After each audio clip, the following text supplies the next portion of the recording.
اور پھر اس طرح ہم نے پورے گھر کی تلاشی لی اور ہمیں یہ پتہ چل گیا کہ وہ یہاں سے جا چکے ہیں، بیوی بچوں سمیت۔ ظاہر ہے وہ رات مجھ پہ بڑی بھاری گزری، مجھے بڑا سخت افسوس تھا اور نقصان بھی بہت زیادہ کا اندازہ تھا مجھے۔ صبح جا کے جب پھر میں نے آفس میں سارا حساب کتاب کیا، گاڑیاں گنی، اپنے کمپیوٹر سے سب نکالا جو لڑکیوں کے پاس حساب تھا، بہرحال اس کے اندر ٹوٹل مجھے لاکھوں ڈالر کا نقصان ہوا۔ مجھے صحیح سے فگر یاد نہیں ہے، وہ بھی میں نے برداشت کیا۔ اور پھر مجھے انکوائری کرنے پر پتہ چلا کہ وہ پاکستان پہنچ چکے ہیں اور دوبارہ سے امی کی بغل میں جا کے بیٹھ گئے ہیں، اور سارا الزام مجھ پہ لگایا کہ بھائی نے ہمیں نکال دیا، بھائی نے ہمیں راتوں رات بھگا دیا۔ اور جب یہاں سے گئے تو انہوں نے رات کو جو ٹکٹ خریدی وہ میرے کریڈٹ کارڈ سے خریدی، جو بزنس کلاس کی ٹکٹیں تھیں، جو بے انتہا مہنگی ٹکٹیں تھیں، لیکن کیونکہ وہ ڈر کے مارے بھاگ رہے تھے تو ان کو تو کسی طرح اس ملک سے نکلنا تھا، اور ابھی ان کے پاس میرا ویزا بھی باقی تھا،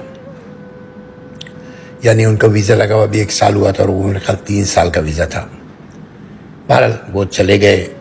اب ایک طرف تو کمپنی کا ویزا اگر ضائع ہو جائے تو یہ بہت بڑا مسئلہ ہو جاتا ہے، ایک وہ تھا کہ کمپنی کا ویزا ریجیکٹ کرائے بغیر چلے گئے وہ لوگ، دوسری طرف پیسہ سارا نقصان کر گئے۔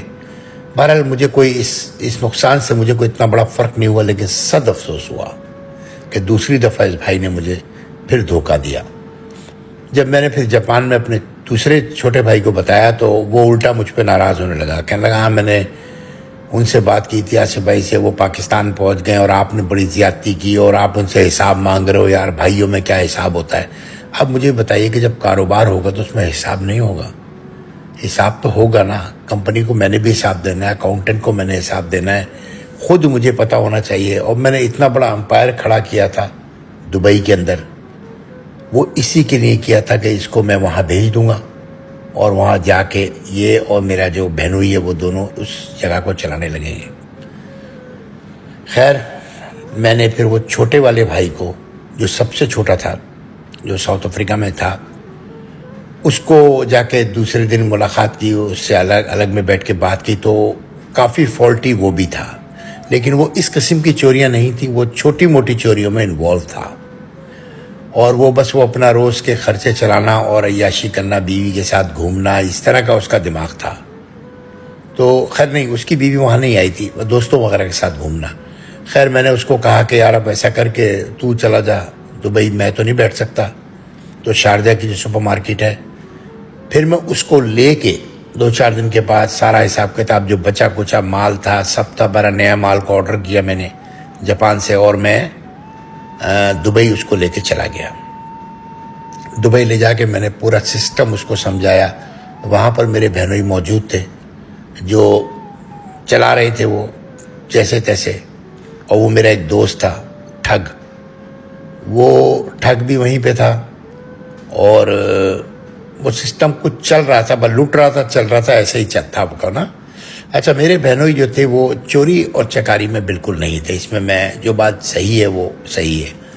ان کو 2-3 قسم کے شوق تھے، ایک تو وہ بے انتہا کھاتے تھے، یعنی بھینس کی طرح موٹے تھے وہ اور بے انتہا کھاتے تھے، اور دوسرا بہت کم بولتے تھے وہ۔ تو جب آدمی کم بولتا ہے نا تو اس کے اندر کی بات آپ کو پتہ نہیں ہوتی کہ وہ کیا سوچ رہا ہے۔ رہنے کے لیے میں نے ان کو اپنے ہی فلیٹ میں جگہ دے دی تھی۔ وہ کھاتے بہت تھے اور جب وہ سوتے تھے تو وہ خراٹے بہت لیتے تھے، اتنے زور سے خراٹے لیتے تھے کہ پوری بلڈنگ ہل جاتی تھی۔ تو میرے ساتھ وہ لڑکا میرا جو بچپن کا دوست تھا ٹھگ، وہ ٹھگ بھی رہتا تھا، تو وہ تھا بڑا لگژری فلیٹ، اسی سپر مارکیٹ کے سب سے ٹاپ پر وہ لگژری فلیٹ تھا 3 کمروں کا۔ خیر وہاں ایک کمرے میں وہ ٹھگ رہتے تھے، اور دوسرے کمرے میں نے اس کو چھوٹے والے بھائی کو سیٹ کر دیا، اور ایک کمرہ میں مستقل اپنا بند رکھتا تھا۔ اب میں وہاں پہنچا تو وہاں پر پھر میں نے اپنے بہنوئی کو اور چھوٹے بھائی کو بٹھایا، ان کو سمجھایا کہ دیکھیں یہ اس طرح ہو گیا ہے وہاں پر، اور کافی پیسہ میرا وہ جو بھائی آصف وہ لے گیا ہے، اور وہ لوٹا ماری اس نے کی، ضائع کیا، جو بھی کیا پھر یہ بھی خبر آئی کہ پاکستان میں اس نے ایک بہت اچھا فلیٹ خریدا ہے کیش میں. وہ میرے ظاہر ہے دوست، اس کے دوست میرے دوست بھی تھے نا. تو بہرحال وہ اللہ جانے کیا تھا، کیا ڈرامہ تھا. اس کی جو بیوی تھی وہ آج بھی حیات ہے، اور وہ میری پھوپھی زاد، سگی پھوپھی زاد بہن ہے، اور ہماری سب کی پسند سے ہی شادی ہوئی تھی. لیکن اس کی بیوی نے ہمیشہ چوری، جب بھی اس نے چوری کی، جب دبئی کی چوری کی جب بھی، اور جب یہ چوری کی اتنی بڑی جب بھی، اور جب روز مرہ وہ چوری کرتا تھا. تو میں یہ سوال کرتا ہوں کہ کیا بیوی میاں سے نہیں پوچھتی کہ آپ کی تو تنخواہ اتنی ہے، تو اتنے سارے نوٹ آپ لے کے آ رہے ہو، وہ بھی ڈالر، وہ کہاں سے لے کے آ رہے ہو آپ؟ تو بیوی بھی برابر کی قصوروار ہوتی ہے اگر میاں چوری کرے تو میں نے بہرحال ان لوگوں کو اگنور کر دیا. میں ہمیشہ دشمن کو اگنور کرتا ہوں، میں ایسے آدمی کو اگنور کرتا ہوں، اپنا وقت بچاتا ہوں، اور میں اسٹرگل میں دوبارہ لگ جاتا ہوں کہ یا اللہ یہ دیکھ لے میرے ساتھ ایسا کر دیا اس نے، اور میں آگے بڑھ جاتا ہوں. اب میرے پاس ساؤتھ افریقہ کا کاروبار تھا، جاپان کی وہ سید ٹریڈنگ تھی جو وہ دوسرا بھائی چلا رہا تھا، جو میری کمپنی تھی، آج بھی میری کمپنی ہے. اور دبئی میں جو شارجہ میں یہ سپر مارکیٹ کھلی تھی، سپر مارکیٹ میں نے بہت انویسٹ کر دیا تھا. ایک ساتھ کے بعد رینیول آئی، یہ آئی وہ آئی، اور سپر مارکیٹ نقصان میں جانے لگی تھی. اس کی ہائیسٹ سیل جو تھی وہ 86,000 درہم تھی، وہ اٹھ کے 30,000 درہم پہ آ گئی تھی. تو ہر چیز کی گرنے کی وجوہات ہوتی ہیں. تو میں نے بھائی اور بہنوئی کو دونوں کو سمجھایا کہ دیکھو آپ لوگ اس کو چلاؤ گے، یہ لوگ آپ کے لیے ہے، یہ چل پڑے گی تو میں دوسری کھولوں گا، ایک اور کھولوں گا. تو اس طرح ہمارا ایک فیملی بزنس بچ جائے گا دبئی میں. سب پوری فیملی کے ویزے لگ جائیں گے، ایمانداری سے رہو، صبح سے آؤ اپنی دکان پہ کام کرو. اور اتنی بڑی بڑی سپر مارکیٹیں ہیں، لڑکیاں لڑکے کام کر رہے ہیں، تو چلتا ہوا کاروبار ہے. تو وہ بہنوئی بھی ہوں تو کرتے تھے، لیکن ان کو یہ مسئلہ یہ تھا کہ وہ ان سے وہ جو ہے نا، ان کے لیے ایک ایسا سسٹم بنایا تھا میں نے کہ جتنے 4 ٹل تھے نا، اور ایک شیشے کا کمرہ تھا بیک سائڈ پہ اس ٹلز پہ جو ہو رہا ہوتا تھا نا وہ اسکرین پہ نظر آ رہا ہوتا تھا.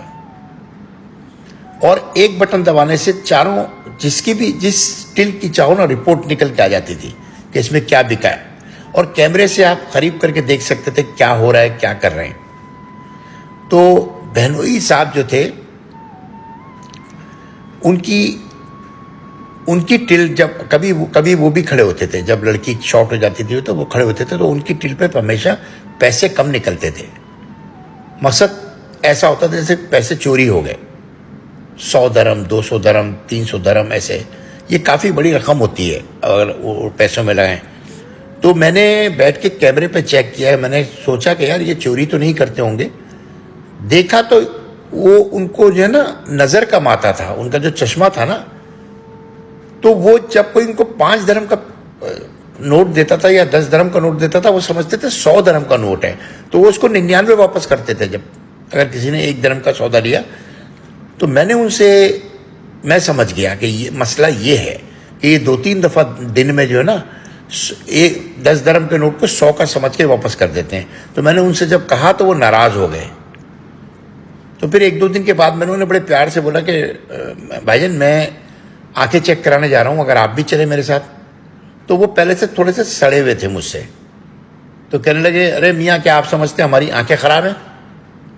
ہم اندھے ہیں کیا؟ پوری زندگی گزاری ہے، 20 سال سے چشمہ لگا رہے ہیں ہم. تو میں نے کہا سر یہی تو بات ہے کہ آپ 20 سال سے چشمہ لگا رہے ہیں، آپ چیک نہیں کرا رہے نا اس کو، اب نقصان تو میرا ہو رہا ہے نا بھائی. تو اس بات پہ وہ بہت ناراض ہو گئے. میری سسٹر کو فون کیا، یہ وہ، اور بہت انہوں نے ہنگامہ کیا. اور میں بہرحال ان کو ٹھنڈا کر کے میں واپس جاپان کی طرف چلا گیا گاڑیاں لینے. اور اس کے بعد پھر ایک دھماکہ ہوا. وہ دھماکہ کیا تھا؟